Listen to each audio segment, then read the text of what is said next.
नमस्कार। आपके अपने चैनल एस्ट्रो तमाशा में आपका स्वागत है। ओम हम भीम ओम सह बुद्धाय नमः। बात करेंगे एस्ट्रोलॉजी और उससे पहले बात करेंगे कि चैनल का नाम एस्ट्रो तमाशा क्यों रखा गया। क्योंकि मुझे पता है आप लोगों के मन में ये जिज्ञासा जरूर आएगी कि ये कैसा नाम रख दिया।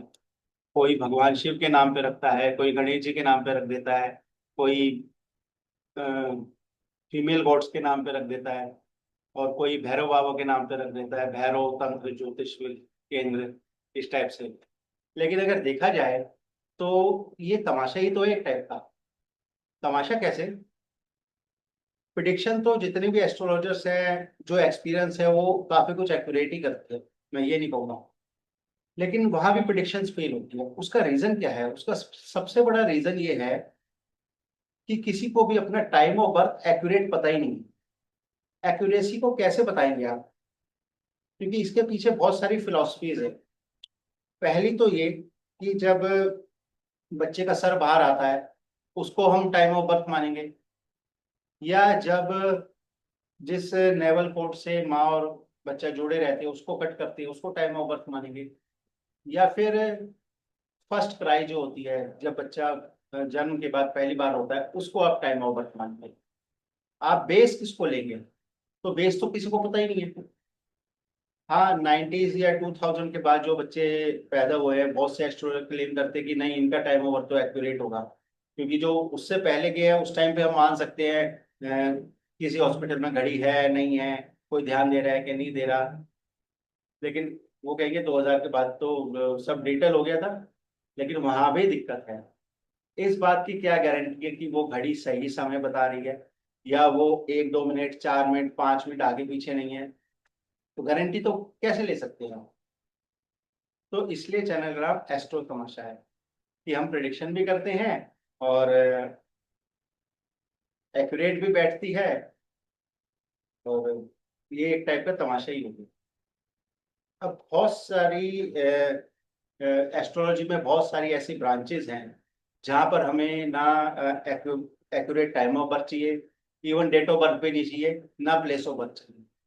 तो ऐसी कौन कौन सी ब्रांचेस है? जैसे न्यूमरोलॉजी हो गई, जैसे पामिस्ट्री हो गई आपकी, थंब इम्प्रेशन वाली एस्ट्रोलॉजी होगी, उसमें नहीं जरूरत है। या फिर एक बहुत ही ब्यूटीफुल ब्रांच है एस्ट्रोलॉजी की, जिसको हम प्रश्न कुंडली कहते हैं, प्रश्न शास्त्र कहते हैं।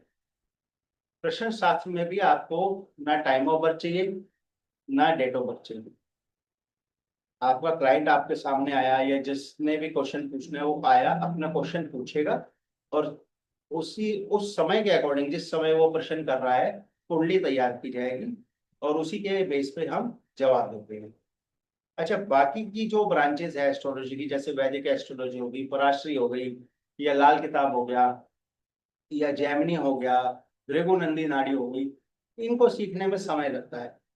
और अगर किसी ने सीख भी लिया, मैं कह रहा हूँ कोई बहुत शार्प माइंडेड बंदा है, 6 महीने में उसने सारा खत्म कर दिया कोर्स, लेकिन फिर भी प्रैक्टिस करने में और एक्सपीरियंस गेन करने में सालों लग जाते हैं। पर प्रश्न कुंडली एक ऐसी विद्या है जिसमें उतनी सारी चीजें नहीं है तो उसमें भी बहुत कुछ, अगर आप खोजेंगे, निकालेंगे, ढूंढेंगे, या उसको डिटेल में पढ़ेंगे तो बहुत कुछ है। लेकिन हाँ, अगर आप एस्ट्रोलॉजी के प्रोफेशन में आना चाहते हैं, या आपका इंटरेस्ट है, आप ऐसी चीज सीखना चाहते हैं कि जल्दी से आप अपने यार दोस्त, फैमिली मेंबर, या सामने वाले को इम्प्रेस कर दें, या आपके मन में बहुत सारे जो सवाल हैं उसके जवाब आप कैसे पाएं। अब भैया, ब्रेन है, दिमाग है, दिमाग में तो दिन में सारे दिन हजारों सवाल अपने आप जन्म लेते रहते हैं। तो बार बार तो एस्ट्रोलॉजी के पास जाएंगे नहीं, क्योंकि एस्ट्रोलॉजी में फ्री में नहीं देखेगा, हर एस्ट्रोलॉजर फीस मांगेगा। तो उसके लिए क्या है? उसके लिए सबसे अच्छी विद्या है प्रश्न शास्त्र, और मेरा भी फेवरेट टॉपिक है। मैं न्यूमरोलॉजी, पामिस्ट्री, आपका एस्ट्रोलॉजी और प्रश्न शास्त्र, इन चारों से प्रिडिक्शन करता हूँ। और सबसे बड़ी बात है, प्रिडिक्शन जो है कहीं ना कहीं 80 to 90% एक्यूरेट जाती है। 100% रेयर ही कोई प्रिडिक्शन होती है किसी की एक्यूरेट जाएगी। 100% का मतलब है, अगर क्लाइंट आपसे 10 सवाल कर रहा है तो आप 10 के 10 के एक्यूरेट जवाब दे देंगे, ऐसी पॉसिबिलिटी रेयर होती है। इवन कोई जितने फेमस एस्ट्रोलॉजर आप देखेंगे, वो भी सारी कुंडलियों पे 100% प्रेडिक्शन नहीं कर पाते। लेकिन बात यह है कि कोई अपने चैनल पे आके खुल के ये बोलेगा नहीं कि मैंने 100 कुंडलियां देखी तो 20 की प्रेडिक्शन मेरी फेल हुई।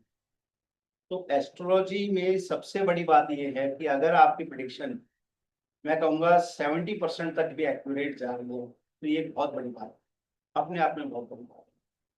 और मैं जिस प्रश्न शास्त्र की बात कर रहा हूँ, वैसे तो ये हर तरह के प्रश्न शास्त्र पे लागू होती है, पर मैं जिसकी बात कर रहा हूँ, मैं बात कर रहा हूँ जामाकोल प्रश्नम की। ये प्रश्न कुंडली साउथ में ज्यादा फेमस है, खासतौर पे आप तमिलनाडु में चले जाएंगे या केरल साइड चले जाएंगे तो वहां पे आपको ये ज्यादा मिलेगा। इसकी ब्यूटी ये है कि इसमें सामने वाला आपसे कुछ नहीं भी पूछ रहा। मान लीजिए आपका क्लाइंट सिर्फ एंटर हुआ है आपके ऑफिस में, या उसने सिर्फ आपको कॉल किया है, आप अपने कंप्यूटर पे बैठे हैं, आपने विद इन सेकेंड्स आपने एक कुंडली तैयार कर ली, तो बिना उसके कुछ पूछे, बिना उससे कुछ जाने, आप ये पता लगा सकती हैं कि वो किस रीजन की वजह से आपके पास आया है, वो क्या जानने आपके पास आया है। ये है पावर जमाकोल प्रश्न। जमाकोल प्रश्न में चार चीजें बहुत इंपॉर्टेंट होती है।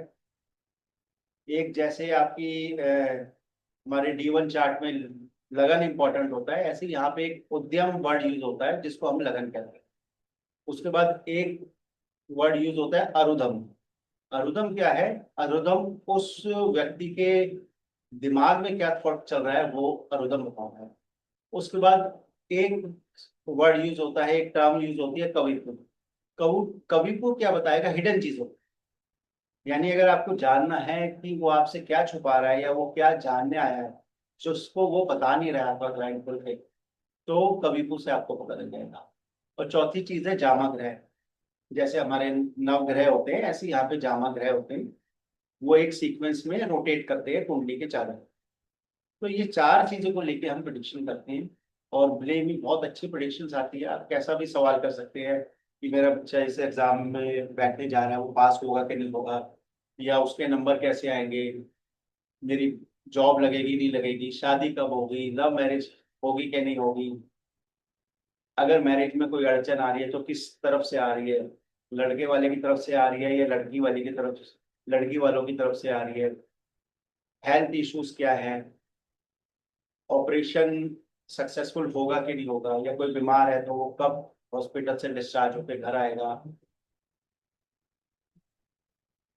कोई ऐसा व्यक्ति है जो बहुत एजिड है और बहुत समय से बीमार पड़ा है, हॉस्पिटल के बेड पे पड़ा हुआ है, घर वाले वालों के लाखों रुपए भी खर्च हो रहे हैं उसको ठीक कराने में, अब लेकिन वो इतना एजिड है कि अ, और इतने टाइम हो जाता है उसको बीमार हुए, तो घर वाले सोचते हैं यार कोई एस्ट्रोलॉजर ये बता दे कि इनको मुक्ति कब मिलेगी। तो ऐसे प्रश्नों का जवाब भी जमाकोल से इजीली मिल जाता है। ये मेरी पहली वीडियो है, इंट्रोडक्टिव वीडियो है, सिर्फ ये बताने के लिए आपको कि एस्ट्रोलॉजी में बहुत सारी ब्रांचेज होती है, जिसमें से एक बहुत ब्यूटीफुल ब्रांच है जो है जमाकोल एस्ट्रोलॉजी, यानी जमाकोल प्रश्न विज्ञान।